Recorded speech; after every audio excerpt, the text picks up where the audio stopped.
अस्सलामु अलैकुम वरहमतुल्लाहि वबरकातुहू। उम्मीद करता हूँ कि आप सब खैरियत से होंगे। स्टॉक मार्केट से मुताल्लिक़ इस चैनल के ऊपर बेसिक से लेकर एडवांस तक सारी की सारी चीज़ें इंशाअल्लाह अपलोड की जाएगी। आज ये पहला दिन है। पहला दिन का मतलब यह है कि इससे पहले भी बहुत सारी वीडियोस अपलोड हो चुकी है, लगभग मतलब 2-3 वीडियो, लेकिन आज से हम लोग बाकायदा शुरू से लेकर के आखिर तक छोटी सी चीज़ों को लेकर के हम चलने वाले हैं। और स्टॉक मार्केट के अंदर अगर कोई पहला दिन कदम रखता है और वो उसको कुछ भी नहीं आता है और वो सारी चीज़ों को सीखना चाहता है, तो इस चैनल के ऊपर सारी की सारी चीज़ें इंशाअल्लाह उसको सीखने को मिलेगी। और आज से हम लोग उसकी शुरुआत करने वाले हैं। तो इंशाअल्लाह आज ये पार्ट 1 होगा और इसके अंदर मैं पूरी की पूरी कोशिश करूँगा कि आसान से आसान अंदाज़ में, आसान से आसान अल्फाज में स्टॉक मार्केट को एक छोटे बच्चे की तरह समझा दूं। अगर किसी को स्टॉक मार्केट के बारे में कुछ भी मालूम नहीं है, उसको कोई भी चीज़ नहीं आती है, अगर वो मेरे इन वीडियोस को देख लेते हैं तो मुझे अल्लाह ताला की ज़ात से पूरा यकीन है, पूरा उम्मीद है कि इंशाअल्लाह वो मार्केट को अच्छे तरीके से सीख लेगा और यहाँ से सीख करके अच्छे तरीके से पैसे कमाएगा। तो अगर आप स्टॉक मार्केट को सीखना चाहते हैं और यहाँ से सीख करके हलाल तरीके से घर बैठे अच्छे खासे पैसे कमाना चाहते हैं, तो मैं आपसे दरख्वास्त करना चाहूँगा कि इस चैनल के ऊपर जितनी भी वीडियोस आएंगी वो सारी की सारी वीडियोस को आप ज़रूर देखा करें। एक वीडियो को भी आपको नहीं छोड़ना है, हर वीडियो को आपको ज़रूर देखना है। हो सकता है वीडियो की तरतीब ऊपर नीचे हो जाए, पार्ट कभी ऊपर और कभी नीचे आए, लेकिन आपको सारी वीडियोस चैनल के ऊपर जा कर के पार्ट करके ज़रूर देखना है, ताकि आपसे कोई भी चीज़ छूट ना जाए और हर चीज़ आप अच्छे से अच्छे तरीके से सीख ले, समझ ले। आपको पता है कि स्टॉक मार्केट एक पैसे का ख़जाना है, पैसे का एक समंदर है। आपने देखा होगा कि लोग स्टॉक मार्केट से कितने पैसे बना चुके हैं, रील वगैरह आते रहते हैं। तो स्टॉक मार्केट ये एक पैसे का समंदर है, पैसे का ख़जाना है, लेकिन हमारे मुस्लिम में ये एक बहुत बड़ी चीज़ है कि हम लोग इसके अंदर बहुत पीछे है। और पीछे होने की वजह कई सारी होती है।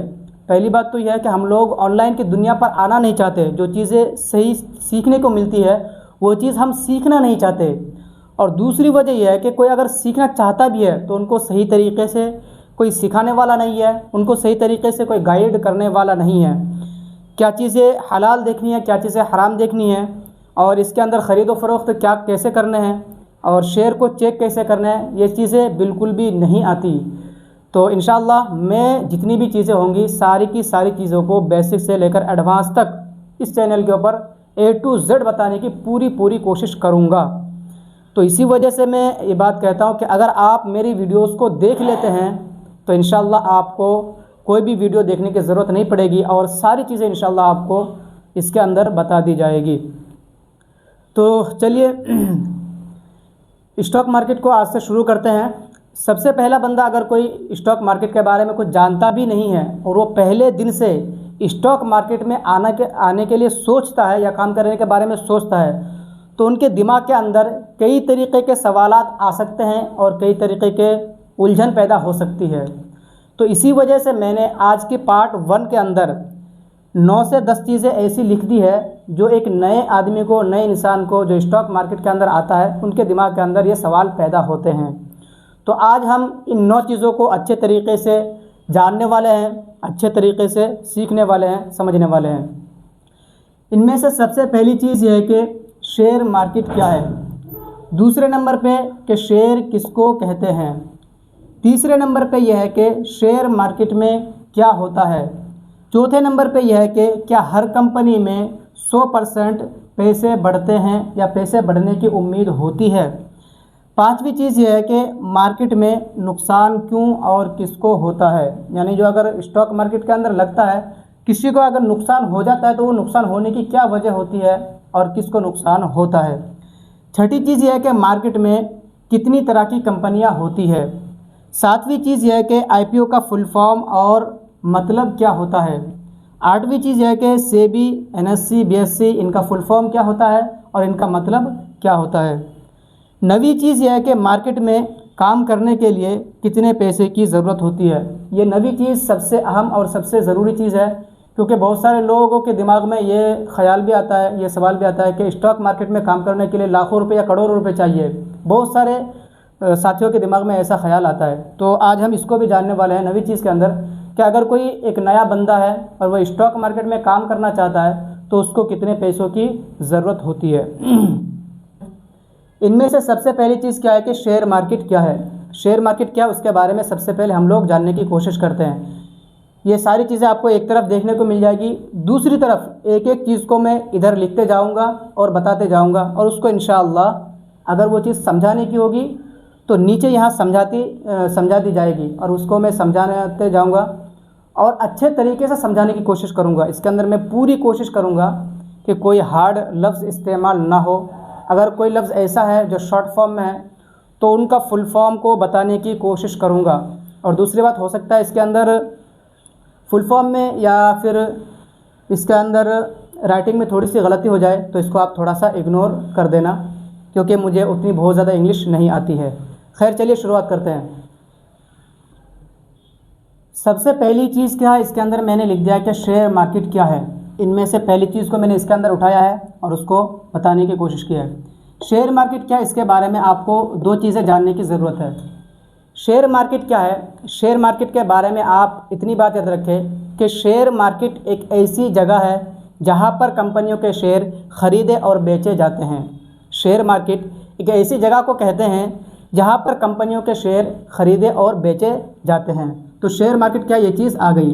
दूसरे नंबर पे जो चीज़ मैं बताना चाह रहा हूँ वो यह है कि शेयर मार्केट के बारे में एक लोगों के दिमाग के अंदर ये सवाल भी हो सकता है या फिर एक गलतफहमी हो सकती है कि शेयर मार्केट शायद ऐसी कोई जगह होती है ऑफलाइन के अंदर जहां पर लोग शेयर को ख़रीदने के लिए जाते हैं और वहां से शेयर को ख़रीद करके लेकर के आते हैं।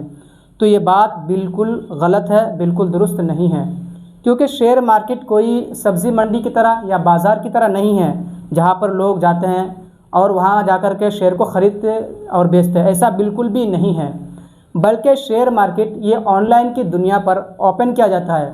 ऑनलाइन की दुनिया का मतलब यह है कि इंडिया के अंदर जो ब्रोकर होते हैं, जो ऐप होते हैं, जैसे अपस्टॉक हो गया, एंजल वन हो गया, ज़ीरोधा हो गया, ये इंडिया में ऐप है।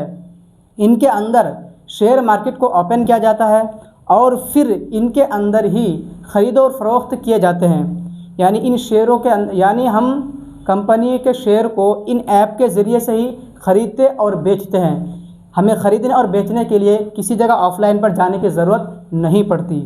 तो इसके अंदर आपको दो चीज़ें समझ में आ गई होगी। पहली चीज़ यह है कि शेयर मार्केट क्या है। शेयर मार्केट एक ऐसी जगह है जहां पर कंपनियों के शेयर खरीदे और बेचे जाते हैं। दूसरी चीज़ यह है कि शेयर मार्केट के बारे में गलत चीज़ जो बैठे हुए लोगों के दिमाग में कि कहीं ये ऑफलाइन की दुनिया पर चलते हों, तो ऐसा बिल्कुल भी नहीं है, बल्कि ये शेयर मार्केट ऑनलाइन की दुनिया पर है जहाँ पर सरकार की तरफ से इनको चलाया जाता है। टाइम के हिसाब से इनके अंदर खुलते हैं, इनके अंदर हम शेयर को ख़रीदते और बेचते हैं। तो दो चीज़ें इसके अंदर आपको समझ में आ गई होगी। अब आगे चलते हैं।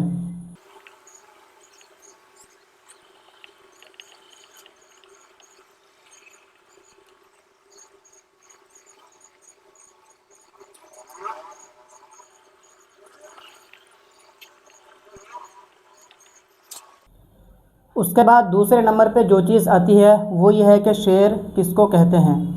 शेयर किसको कहते हैं, इसको समझने के लिए मैंने यहाँ कुछ चीज़ें लिख रखी है जो कि लगभग 5 चीज़ें हैं। इसको मैं अच्छे तरीके से खोल करके मिसाल से समझाना चाहूँगा, क्योंकि बहुत सारे लोग ऐसे हैं जिन्होंने शेयर के बारे में सुन रखा है, शेयर के बारे में उनको पहले से ही पता है, लेकिन उनको ये चीज़ मालूम नहीं है कि हकीकत में शेयर कहते किसको है। स्टॉक मार्केट का नाम, शेयर मार्केट का नाम उन्होंने बहुत सुना है। तो चलिए सबसे पहले आज हम यही चीज़ जानने वाले हैं, दूसरे नंबर पे यही चीज़ जानने वाले हैं कि शेयर कहते किसको है। शेयर के माना सिर्फ आप इतनी बात याद रखें कि शेयर के माना किसी चीज़ के हिस्से और टुकड़े के आते हैं। दुनिया के अंदर कोई भी चीज़ हो, उसके हिस्से और टुकड़े को शेयर कहा जाता है। इतना सिर्फ मतलब है शेयर के माना होने का। अब स्टॉक मार्केट के अंदर शेयर के माना यह है कि किसी कंपनी के हिस्से और टुकड़े को शेयर कहा जाता है। स्टॉक मार्केट के अंदर किसी कंपनी के हिस्से और टुकड़े होने को क्या कहा जाता है, शेयर कहा जाता है।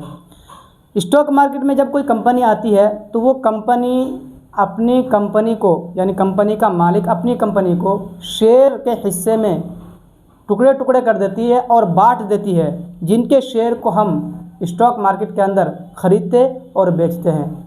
यहाँ एक बहुत बड़ी चीज़ जो गलतफहमी लोगों के दिमाग के अंदर बैठ सकती है वो ये है कि शेयर मार्केट के अंदर जो ये लफ्ज़ इस्तेमाल किया जाता है कि कंपनी अपनी कंपनियों के शेयर, हिस्से और टुकड़े में बांट देती है, तो इसका मतलब ये बिल्कुल भी नहीं कि कंपनी को हकीकत में काटा और टुकड़े किया जाता है। ऐसा बिल्कुल भी नहीं है। मिसाल के तौर पर अगर मैं आपको ये कहूँ कि ये वाइट बोर्ड है, इस वाइट बोर्ड को बग़ैर काटे बग़ैर तोड़े 10 हिस्सों में बांटना है, तो आप क्या करेंगे? अब इसको छोटे छोटे हिस्सों में बांट देंगे। तो ठीक इसी तरीके से स्टॉक मार्केट के अंदर भी कंपनियों को नंबर के एतबार से और कागज़ात के एतबार से, यानी कागज़ी एतबार से उसको नंबरों के एतबार से बांट दिया जाता है। कंपनी को ना हकीकत में काटा जाता है और ना तोड़ा जाता है। काटा और तोड़ा बिल्कुल भी नहीं जाता। तो इसकी बात, यानी इन पूरी बातों का खुलासा सिर्फ इतनी सी है कि किसी कंपनी के टुकड़े और काटने का मतलब सिर्फ इतना है कि कंपनी को कागज़ात और नंबर के एतबार से रजिस्टर करा देते हैं। इसी को कहते हैं कि कंपनी ने अपने कंपनियों के शेयर निकाल दिए और टुकड़े टुकड़े कर दिए। अब कंपनी के हिस्से और टुकड़े कैसे होते हैं, यानी इनके अंदर एक प्रोसेस कैसे होता है। कोई कंपनी जब स्टॉक मार्केट के अंदर आती है, कोई भी कंपनी हो, वो पहले ऑफलाइन की दुनिया पर रहती है, ऑफलाइन की दुनिया पर चलती है। अगर उसको स्टॉक मार्केट के अंदर आना होता है तो उनके लिए बहुत सारे तरीक़े होते हैं और बहुत सारे प्रोसेस होते हैं। तो तरीक़े क्या होते हैं, चलिए उनको समझने की कोशिश करते हैं। सबसे पहली चीज़, मिसाल के तौर पर आप ये समझें,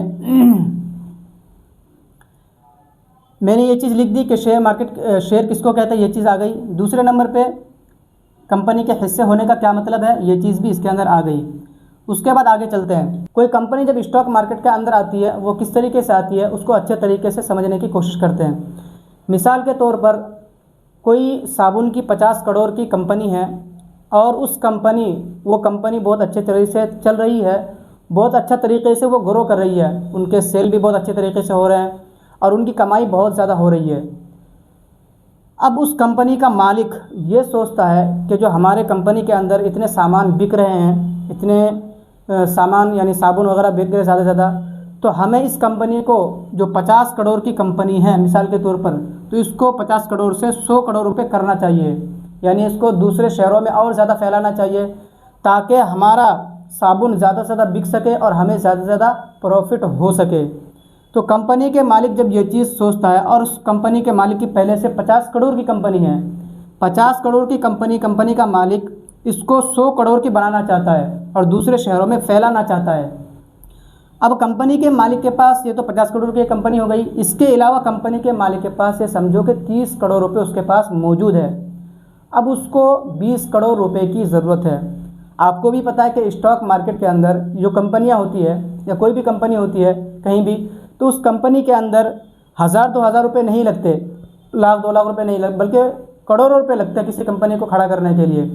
क्योंकि कंपनी के अंदर एक चीज़ नहीं होती है, बल्कि उनके अंदर काम करने वाले होते हैं, उनके अंदर मटेरियल होते हैं, सामान होते हैं, एम्प्लॉयज़ होते हैं, बहुत सारी चीज़ें होती हैं जिनकी वजह से स्टॉक मार्केट के अंदर करोड़ों रुपए लगते हैं। किसी कंपनी को बनाने के लिए करोड़ों रुपए लगते हैं। तो अब जब ये दूसरी कंपनी को बनाएगा या फिर अपनी कंपनी को शहरों में फैलाएगा, तो अब इसको 50 करोड़ रुपए चाहिए।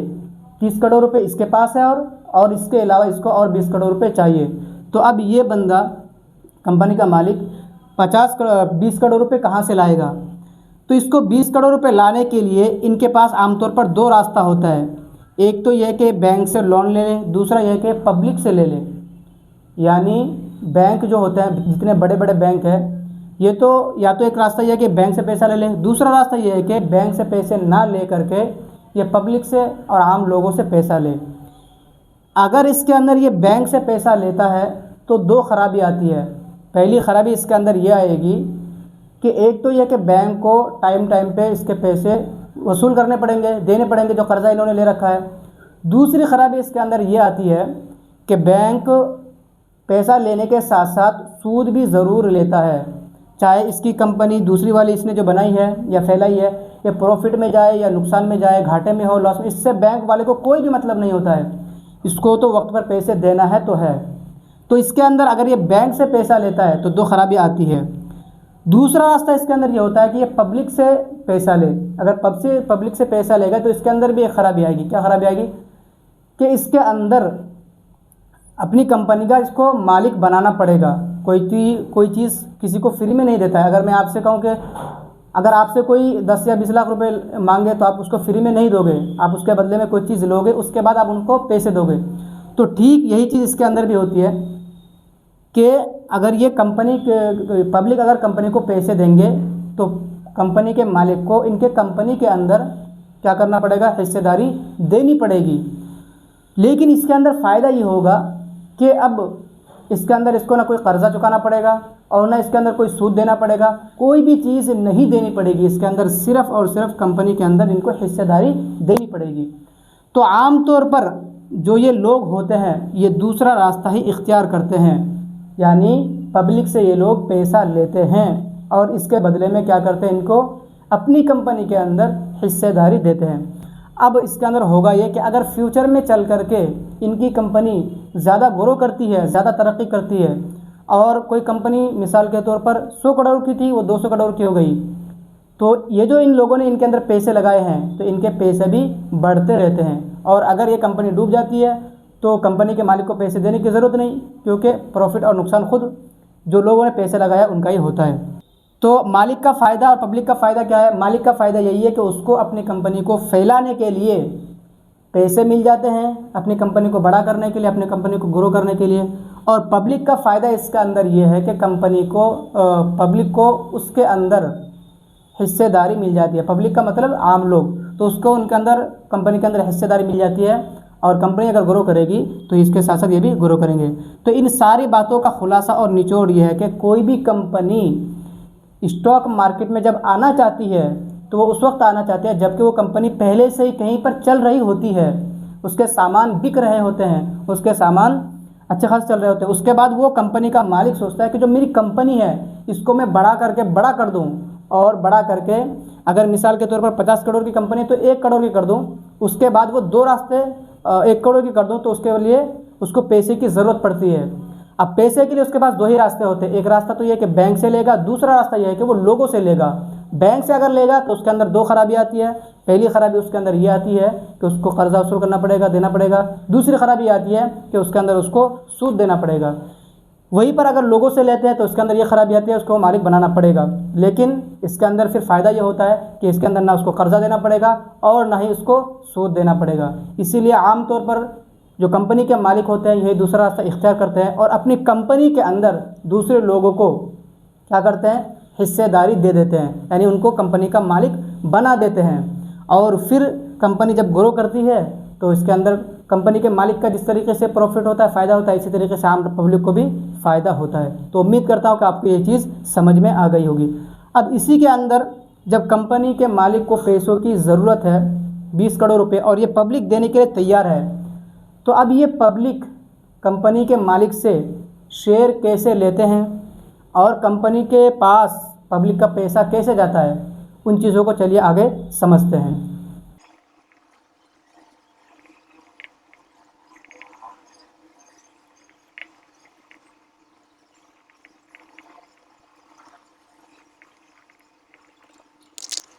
तो कोई भी कंपनी जब स्टॉक मार्केट के अंदर आती है, अपनी कंपनी को शेयर में और हिस्से में बदलना चाहती है, लोगों से पैसा लेना चाहते हैं और फिर लोगों को उनके अंदर हिस्सेदारी देना चाहते हैं, तो उनके लिए ये 5 तरीके और 5 रास्ते इख्तियार किए जाते हैं।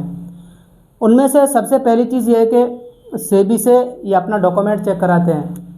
यानी जब कंपनी का मालिक ये चाहता है कि अपनी कंपनी को ऑनलाइन की दुनिया पर लेकर के आए और वो लोगों से पैसा ले, उसके बदले में वो कंपनी के मालिक अपनी कंपनी के अंदर लोगों को हिस्सेदारी दे, तो उसके लिए सबसे पहले अपनी कंपनी के बारे में कंपनी के मालिक को, सेबी को सारी चीज़ दिखानी पड़ती है। यानी कंपनी किस तरीके से चल रही है, कंपनी का हेड ऑफिस कहाँ है, कंपनी प्रॉफिट में है या नुकसान में है, कंपनी ग्रोथ कर रही है या फिर नुकसान में जा रही है, कंपनी के अंदर काम करने वाले कितने हैं, उनके एम्प्लॉयज़ क्या है, ये सारी की सारी चीज़ें सेबी को दिखाना पड़ता है। और सेबी को दिखाने के बाद सेबी के बारे में, सेबी का फुल फॉर्म होता है ये कि securities and exchange board of India, securities and exchange board of India, इनके बारे में आगे हम जानने वाले हैं। तो इनको जाकर के वो दिखाते हैं। सेबी का काम क्या होता है? सेबी का काम ये होता है कि कंपनी के अंदर, स्टॉक मार्केट के अंदर रूल बनाने का काम होता है। इनको सरकार की तरफ से मैनेज किया जाता है। इनके अंदर सारी चीज़ें, बारीक से बारीक चीज़ों को बारीक से बारीक तरीके से देखी जाती है। इसके अंदर किसी तरीके से कोई फ्रॉड ना हो, कोई इलीगल काम ना हो, ये सारी चीज़ों पर नज़र रखना ये सेबी का काम होता है। तो जब कोई कंपनी स्टॉक मार्केट में आना चाहती है तो अपनी कंपनी के बारे में कंपनी का मालिक सारी की सारी चीज़ें ये सेबी को जाकर के चेक कराते हैं। चेक कराने के बाद सेबी उसको अप्रूवल देते हैं। अप्रूवल के बाद फिर वो कंपनी आईपीओ लाने के बारे में सोचती है। आईपीओ का मतलब क्या होता है? आईपीओ का मतलब ये जितनी भी चीज़ें इसके अंदर बताई गई है, इंशाल्लाह इसके बारे में आगे फुल फॉर्म बताया जाएगा। बस आईपीओ का मतलब सिर्फ इतना समझ ले, इसका मतलब होता है initial public offering. Initial public offering इसका ये फुल फॉर्म है। इसका मतलब ये होता है कि पहली मर्तबा किसी कंपनी में हिस्सेदारी मिलना, इसको बोलते हैं आईपीओ। तो इसका अंदर ये होता है कि पहली मर्तबा जब कंपनी स्टॉक मार्केट में आना चाहती है तो कंपनी को आईपीओ की शक्ल में लेकर के आती है। आईपीओ के अंदर ये होता है कि इसके अंदर बहुत सारे शेयरों को एक साथ जोड़ा जाता है और पहली मर्तबा कंपनी के अंदर हिस्सेदारी के लिए इसको स्टॉक मार्केट के अंदर लिस्ट किया जाता है। अब इसके अंदर आईपीओ और शेयर के अंदर फ़र्क यह है कि शेयर के अंदर एक दो शेयर रखे जाते हैं, लेकिन आईपीओ में ऐसा नहीं होता है। आईपीओ में ये पूरा बंडल होता है। बंडल का मतलब 10 या 20 शेयर को या 50-100 शेयर को एक साथ जोड़ा जाता है, जिनको लॉट कहा जाता है, और फिर उनमें से कम एक लॉट को ख़रीदना ज़रूरी होता है। तो जब कोई कंपनी आने के बारे में सोचती है तो वो कंपनी का मालिक अपनी कंपनी को छोटे छोटे हिस्सों में टुकड़े टुकड़े कर देती है और फिर बहुत सारे हिस्सों को आईपीओ के अंदर बदल देती है, और उनमें से जिनको लॉट कहा जाता है, और एक लॉट के अंदर कम से कम 50 से 100 शेयर होते हैं। तो उसके बाद क्या करते हैं, कंपनी का मालिक आईपीओ लिस्ट करते हैं स्टॉक मार्केट के अंदर, यानी ब्रोकर ऐप के अंदर। पहले लिस्ट नहीं करते बल्कि उनके बारे में जानकारी देते हैं। जानकारी देने के बाद जितने भी लोग होते हैं, अगर कंपनी बहुत अच्छे तरीके से तरक्की कर रही होती है, चल रही होती है, ग्रो कर रही होती है, तो लोग उसके अंदर आईपीओ को ख़रीदने के लिए अप्लाई करते हैं। अब आईपीओ के अंदर ऐसा नहीं है कि लोग आज अप्लाई कर दिए तो आज ही मिल गया, या फिर जितने भी लोग अप्लाई कर दिए उसको मिल गया, ऐसा नहीं होता है। बल्कि उसके अंदर अगर ज़्यादा लोग अप्लाई करेंगे और आईपीओ कम हो तो वो नहीं मिलेंगे, लेकिन अगर कम लोग हो तो आईपीओ फिर मिल जाते हैं। उसके बाद जब अप्लाई कर देते हैं लोग, तो फिर कंपनी के मालिक अपनी कंपनी को रजिस्टर कराने के लिए एनएससी और बीएससी में जाता है। एनएससी का मतलब होता है नेशनल स्टॉक एक्सचेंज, बीएससी का मतलब फुल फॉर्म होता है बॉम्बे स्टॉक एक्सचेंज। इसके अंदर होता क्या है? इसके अंदर ये होता है कि कंपनी को शेयर के हिस्से में एक्सचेंज करने के लिए रजिस्टर कराना पड़ता है। जितनी भी कंपनियां इंडिया के अंदर है, स्टॉक मार्केट के अंदर काम कर रही है, सारी की सारी कंपनियां एनएससी या बीएससी के अंदर ज़रूर रजिस्टर होकर के रहती है। तो उसके बाद आईपीओ के बारे में जब कंपनी के मालिक सोचता है तो उसके बाद एनएससी या बीएससी से अपनी कंपनी को रजिस्टर कराते हैं। रजिस्टर कराने के बाद फिर ये जो शेयर होते हैं, ये शेयर एनएसडीएल या सीडीएसएल के पास हो जाता है। एनएसडीएल का मतलब क्या होता है? एनएसडीएल का मतलब होता है नेशनल सिक्योरिटीज़ डिपॉजिटरी लिमिटेड, इसका ये फुल फॉर्म है। और सीडीएसएल का फुल फॉर्म है सेंट्रल डिपॉजिटरी सिक्योरिटीज़ लिमिटेड। ये इनका फुल फॉर्म है। इनका काम ये होता है कि ये जो शेयर होते हैं, ये सारे शेयर बैंक की तरह इनके अंदर जमा रहते हैं। जिस तरीके से हम पैसा इस्तेमाल करते हैं, तो हमारा पैसा जो अपने पास है वो तो है ही है, लेकिन ऑनलाइन का पैसा हमारा किसी न किसी बैंक अकाउंट के अंदर पड़ा रहता है। तो ठीक इसी तरीके से बैंक अकाउंट की तरह ये एनएसडीएल और सीडीएसएल काम करते हैं। इसी को बोलते हैं डीमेट। तो इनके अंदर हमारे शेयर पड़े रहते हैं और इसके अंदर फ्रॉड और ख़तरा होने की उम्मीद बिल्कुल कम और ना के बराबर हो जाती है।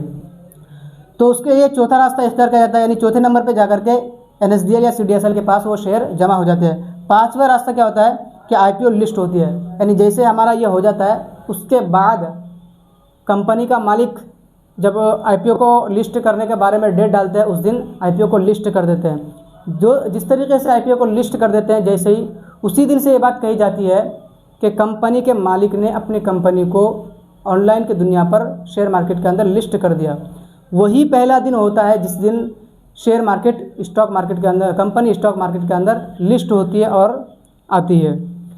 तो किसी कंपनी को स्टॉक मार्केट में आने के लिए, लिस्ट होने के लिए ये 5 रास्ते और 5 तरीके इख्तियार करने पड़ते हैं। उसके बाद जैसे आईपीओ आ जाते हैं, आईपीओ आने के बाद लोग इसको ख़रीदते हैं और पैसा लोगों का उनके पास जाता है, उसके बदले में कंपनी के अंदर हिस्सेदारी मिल जाती है।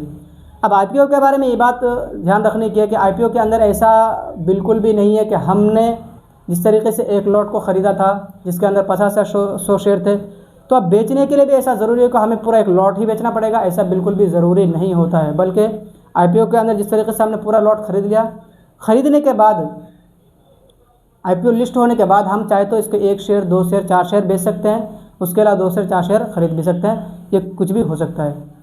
तो उम्मीद करता हूँ कि आपको ये चीज़ें समझ में आ गई होगी कि कोई कंपनी जब अपनी कंपनी का मालिक जब अपनी कंपनी को शेयर की दुनिया में लाना चाहते हैं, जिसके बदले में वो लोगों से पैसा ले और लोगों को उसके अंदर हिस्सेदारी दे, तो उसके अंदर 5 रास्ते और तरीक़े कैसे इख्तियार किए जाते हैं और कैसे हम कंपनी का मालिक बनते हैं और वो हमारा पैसा कैसे लेता है।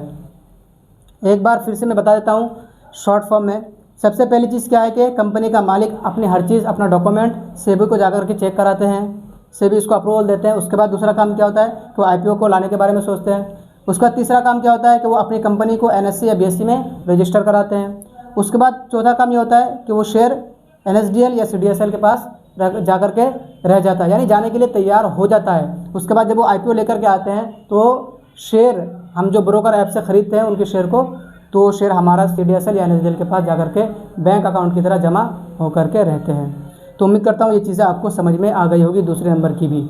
अब चलिए तीसरे नंबर की चीज़ शेयर मार्केट में क्या होता है इसको जानने की कोशिश करते हैं।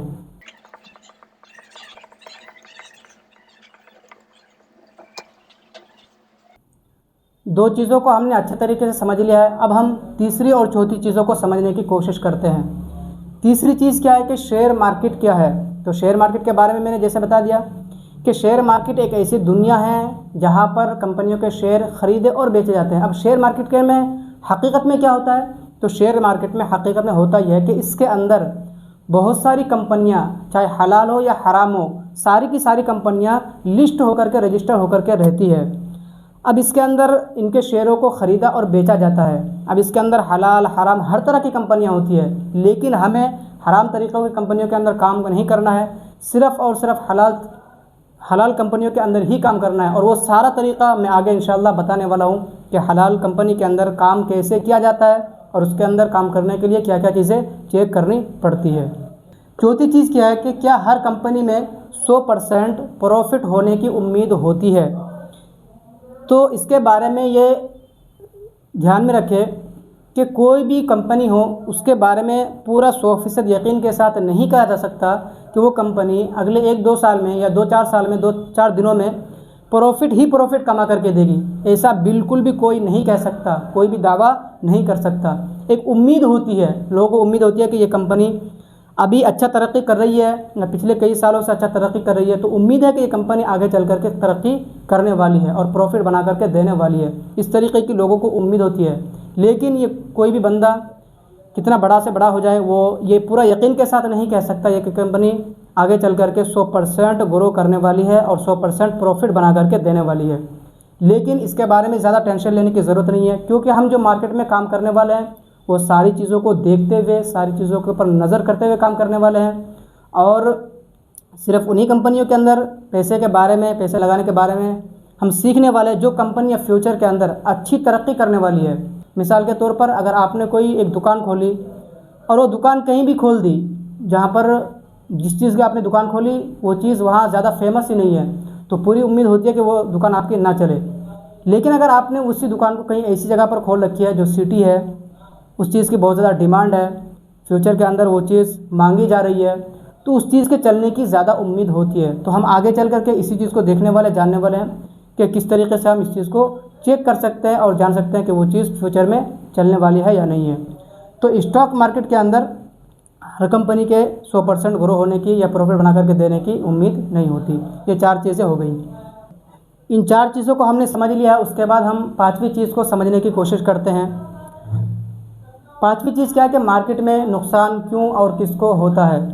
मार्केट के अंदर प्रॉफिट भी होते हैं और नुकसान भी होता है, लेकिन मार्केट में नुकसान सिर्फ उन लोगों को होता है जो मार्केट को सट्टाबाजी की तरह लेते हैं, गैम्बलिंग की तरह लेते हैं, स्टॉक मार्केट को एक बिज़नेस की नज़र से नहीं देखते हैं, तो उनका पैसा यहाँ डूब जाता है और उनका पैसा जिस तरीके से सट्टाबाजी के अंदर चला जाता है तो यहाँ भी उनका पैसा चला जाता है। लेकिन अगर मार्केट को कोई बंदा सही तरीके से सीखता है, इसके अंदर मार्केट काम कैसे करता है, उन सारी चीज़ों को समझने की कोशिश करता है, तो उनके पैसे यहाँ नहीं डूबते।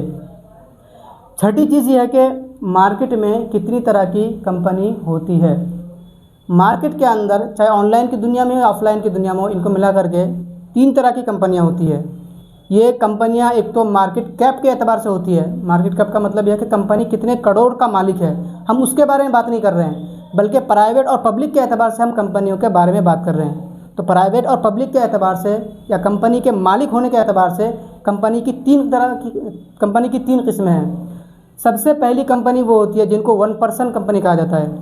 1% कंपनी वो कंपनी होती है जिनके अंदर मालिक सिर्फ एक होता है, यानी वो अपनी पूरी कंपनी का मालिक खुद ही होता है, उसके अलावा कोई दूसरा उसका मालिक नहीं होता। दूसरी कंपनी वो होती है दूसरी कंपनी भी प्राइवेट ही कंपनी होती है, उसके अंदर 1 से लेकर के 6 तक मालिक होते हैं। तीसरी कंपनी वो होती है जिसके अंदर कम से कम 7 मालिक होते हैं और ज़्यादा से ज़्यादा कितने भी मालिक हो सकते हैं। शुरू के जो 2 कंपनियां होती है जिसके अंदर 1 मालिक होते हैं या फिर 1 से लेकर के 6 मालिक होते हैं, इनके अंदर हम शेयर को ना ख़रीद सकते हैं और ना बेच सकते हैं। इनके शेयर को हम ख़रीद बेच नहीं सकते, क्योंकि इन कंपनियों के शेयर स्टॉक मार्केट के अंदर लिस्ट होकर के नहीं रहती है, बल्कि ये ऑफलाइन की दुनिया पर ही सिर्फ प्राइवेट रहती है। ये कंपनियाँ स्टॉक मार्केट के अंदर ना होने की वजह से हम इनके शेयर को ख़रीद बेच नहीं सकते। वहीं पर जो तीसरी कंपनी होती है उनके शेयर को हम ख़रीद और बेच सकते हैं। तीसरी कंपनी जिसके बारे में मैंने बताया कि उसके अंदर कम से कम 7 मालिक होते हैं और ज़्यादा से ज़्यादा कितने भी हो सकते हैं, तो वो कंपनी भी पहले प्राइवेट कंपनी रहती है। वो पहले कंपनी जिस तरह से इससे पहले वाली 2 कंपनी के बारे में बताया कि वो प्राइवेट रहती है, तो ये तीसरे वाली कंपनी भी प्राइवेट रहती है। इसको जब स्टॉक मार्केट के अंदर आना होता है तो ये पूरा तरीका इख्तियार करते हैं जो मैंने इससे पहले बता दिया। तो प्राइवेट वाली कंपनी जब स्टॉक मार्केट के अंदर आना चाहती है तो वही IPO वगैरह लेकर के आती है, उसके बाद फिर वो स्टॉक होती है, लिस्ट होती है स्टॉक मार्केट के अंदर। तो ये जो तीसरी वाली कंपनी है, इन्हीं कंपनी के अंदर हम अपने इनके शेयर को ख़रीदते और बेचते हैं। उसके अलावा जो बाकी 2 कंपनियाँ हैं वो कंपनी स्टॉक मार्केट के अंदर लिस्ट ना होने की वजह से उनके अंदर हम शेयर को ना ख़रीद सकते और ना बेच सकते हैं। तो छठी चीज़ ये पूरी हो गई। 7वीं चीज़ ये है कि IPO का फुल फॉर्म और मतलब क्या होता है। IPO का फुल फॉर्म ये होता है, जिस तरह के मैंने बताया, इनिशियल पब्लिक ऑफरिंग। इसका मतलब क्या होता है? इसका मतलब ये होता है कि पहली मर्तबा किसी कंपनी के अंदर हिस्सेदारी लेना, मालिक बनना। और इसके अंदर होता यह है कि कंपनी पहली मर्तबा जब अपने कंपनी का मालिक अपनी कंपनी को पहली मर्तबा जब स्टॉक मार्केट के अंदर लेकर के आती है तो उसके अंदर हमें पहली मर्तबा ऑफ़र मिलता है उस कंपनी के अंदर हिस्सेदारी लेने का, जिसके अंदर हम उनके शेयर को ख़रीदते हैं और पहली मर्तबा ही हम क्या करते हैं, उनके अंदर मालिक बन जाते हैं। अब यहाँ एक बात और समझने की है कि मिसाल के तौर पर किसी कंपनी ने 100 शेयर निकाले टोटल, किसी ने अगर 10 शेयर या 20 शेयर या 30 शेयर खरीद लिए तो वो कंपनी के अंदर उतने हिस्से का मालिक बन जाता है। यानी ये समझिए कि किसी कंपनी के अंदर मालिक बनने का मतलब ये है कि कोई कंपनी जब शेयर निकालते हैं कोई कंपनी का मालिक अपनी कंपनी का शेयर निकालता है तो उनके जितने शेयर को हम ख़रीदते हैं, अगर उतना परसेंटेज के हिसाब से ख़रीदते हैं तो हम उतने कंपनी के अंदर मालिक बन जाते हैं और हिस्सेदारी हमें मिल जाती है। गोया कि हमें उस कंपनी के अंदर एक छोटा सा हिस्सा मिल गया है, या हम उस कंपनी के एक छोटा सा हिस्से का हम मालिक बन गए हैं। किसी शेयर को ख़रीदने का यही मतलब होता है, किसी शेयर के मालिक बनने का यही मतलब होता है। उसके बाद 8वीं चीज़ के सेबी NSE BSE का फुल फॉर्म क्या है। तो सेबी का फुल फॉर्म यह है securities and exchange board of India, और NSE का फुल फॉर्म क्या है, नेशनल स्टॉक एक्सचेंज। BSE का फुल फॉर्म क्या है, बॉम्बे स्टॉक एक्सचेंज। इनके अंदर होता क्या है, सेबी के अंदर होता यह है कि मैंने बताया कि सेबी हर तरह की कंपनियों के अंदर नज़र रखती है, कोई इलीगल काम ना हो, फ्रॉड ना हो, इन चीज़ों के ऊपर नज़र रखती है। और जितनी भी चीज़ें मार्केट के अंदर कंपनी रहती है, सारी की सारी कंपनियों को सेबी को हर रिपोर्ट दिखाना ज़रूरी होता है। अगर कोई कंपनी रिपोर्ट ना दिखाए, कोई धोखाधड़ी करना चाहे, फ्रॉड करना चाहे, तो फ़ौरन सेबी उसके अंदर एक्शन लेते हैं और फिर उस कंपनी को, अगर वो फ्रॉड वाली कंपनी होती है तो वो बंद करा देते हैं। NSE और BSE के अंदर क्या होता है, NSE और BSE के अंदर कोई भी कंपनी हो इसको जा कर के रजिस्टर कराना पड़ता है। यानी ये समझे कि NSE और BSE ये एक बाज़ार है, शेयर मार्केट का एक बाज़ार है जहाँ पर कंपनियाँ रजिस्टर होकर के रहती है, और जितनी भी कंपनियाँ हैं वो हर कंपनी इनमें से किसी एक में रजिस्टर ज़रूर होकर के रहती है। उसके अलावा मार्केट में काम करने के लिए कितने पैसों की ज़रूरत है? सबसे ज़्यादा अहम और सबसे ज़रूरी सवाल यही है कि मार्केट में काम करने के लिए कितने पैसों की ज़रूरत है? लाख रुपए, 2 लाख रुपए, 10,000, 20,000, 50,000, कितने पैसों से आखिर कोई एक नया बंदा पहली मरतबा स्टॉक मार्केट के अंदर काम कर सकता है? तो ये चीज़ को जानने से पहले ये जानना ज़रूरी है कि स्टॉक मार्केट में काम करने के लिए आपको पहले अकाउंट बनाना पड़ता है। अकाउंट बनाए बगैर आप स्टॉक मार्केट के अंदर काम नहीं कर सकते। या तो आपके नाम का खुद अकाउंट हो, या फिर आपके जानकारी में जो भी है, आपके माँ, आपके अब्बा, कोई भी हो, उनके नाम का अकाउंट हो, तभी आप ट्रेडिंग या इन्वेस्टिंग कर सकते हैं। तो अगली वीडियो इसी के ऊपर आने वाली है इंशाअल्लाह, अगर हो सके तो, कि अकाउंट बनाने के लिए क्या क्या चीज़ें ज़रूरी पड़ती है और कौन कौन स्टॉक मार्केट के अंदर अकाउंट बना सकता है। तो इस वजह से अगली वीडियो आपसे छूट ना जाए, मिस ना हो जाए, आप हमारे चैनल को सब्सक्राइब चाहे तो कर सकते हैं, ताकि आपको हर चीज़ मालूम हो सके और मालूम होती रहे। फ़िलहाल के लिए मैं आपको इतनी बात बता दूं कि मार्केट में कितने पैसों की ज़रूरत है ये चीज़ ज़्यादा मैटर नहीं करती, बल्कि मार्केट को अच्छे तरीके से सीखने की ज़रूरत पड़ती है, अच्छे तरीके से समझने की ज़रूरत पड़ती है। अगर एक बंदा हर चीज़ अच्छे तरीके से सीख चुका है और अच्छे तरीके से समझ चुका है, और वो स्टॉक मार्केट के अंदर 4 से 5,000 रुपये लेकर के भी शुरुआत करता है, तो ये 4 से 5,000 रुपये भी उसके लिए काफ़ी हो जाता है स्टॉक मार्केट से पैसे कमाने के लिए, क्योंकि इसके अंदर असल मार्केट को सीखना होता है। अगर छोटे पैसों से ही आप इस मार्केट को आप शुरू करेंगे तो ये छोटे पैसे आपके बहुत सारे पैसे बना देने के लिए तैयार है। लेकिन अगर आपने स्टॉक मार्केट को सीखा नहीं है, बहुत सारे पैसे लेकर के आ गए हैं, तो सारे के सारे पैसे आपके डूबने की उम्मीद होती है। तो उम्मीद करता हूँ कि आपको ये सारी की सारी चीज़ें समझ में आ गई होगी।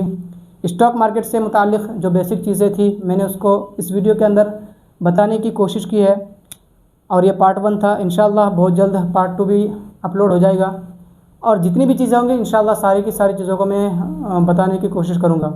उम्मीद करता हूँ आपको ये सारी चीज़ें समझ में आ गई होगी।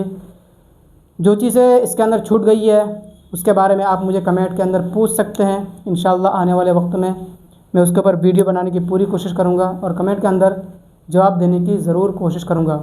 अगर आप सही तरीके से स्टॉक मार्केट को सीखना चाहते हैं तो हमारे वीडियो को ज़रूर देखा करें और चैनल को ज़रूर सब्सक्राइब करें। मैं आपसे मिलता हूँ एक नई वीडियो के साथ। खुदा हाफिज़।